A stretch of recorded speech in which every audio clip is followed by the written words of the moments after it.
ಏನು ಹೇಳ್ತೀನಿ ಅದಷ್ಟೇ. ನಿಮ್ಗೆ ಡೀಟೇಲ್ ಬೇಕಾದ್ರೆ ನಾಳೆ ಲೋಗೋ ಡೌನ್ ಮಾಡಿರಲ್ಲ ಅಂದರೆ we need lot of information basic ಇರುತ್ತೆ. ಸೊ ಸುಮಾರು 4:30 4:45 ಗಾಂಧಿ ಚೌಕ್ ಲಿಮಿಟ್ಸು ಈ ಗ್ಯಾಂಗ್ ಬೌಡಿ ಅಂತ ಏನಿದೆ, ಇಲ್ಲಿ ಒಬ್ಬ ವ್ಯಕ್ತಿಯ ಕೊಲೆಯಾಗಿದೆ.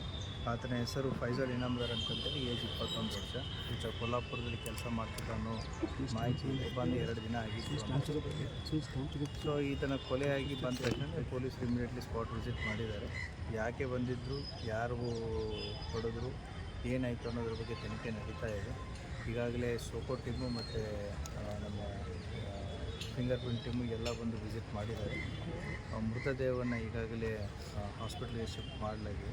ಇನ್ನೂ ಕೂಡ ಏನು ಸ್ಪಾಟಲ್ಲಿರುವಂಥ ಮೆಟೀರಿಯಲ್ಸ್ ಏನಿದೆ ಅದು ಸೀಸ್ ಆಗುವಂಥ ಕೆಲಸ ನಡೀತಾ ಇದೆ. ಆದಷ್ಟು ಬೇಗ ಆರೋಪಿಗಳನ್ನ ಪತ್ತೆ ಮಾಡಲಾಗಿದೆ. ಅವರ ಪೇರೆಂಟ್ಸ್ ಕಡೆಯಿಂದ ಕಂಪ್ಲೇಂಟ್ ತೊಗೊಂಡು will find out the reason, ಯಾರು ಬಂದಿದ್ದರು ಮತ್ತು ಯಾಕೆ ಬಂದಿದ್ರು ಮತ್ತು ಈ ವ್ಯಕ್ತಿ ಅದಕ್ಕೆ ಏನು ಸಂಬಂಧ ಅನ್ನೋದನ್ನು ಆದಷ್ಟು ಬೇಗನೆ ಪತ್ತೆ ಮಾಡ್ತೀವಿ. Thank you. ಆಫೀಸಲ್ಲಿ ನನ್ನ ಆಫೀಸಲ್ಲಿ ಮತ್ತು ಇನ್ನೊಂದು ರೀಸನ್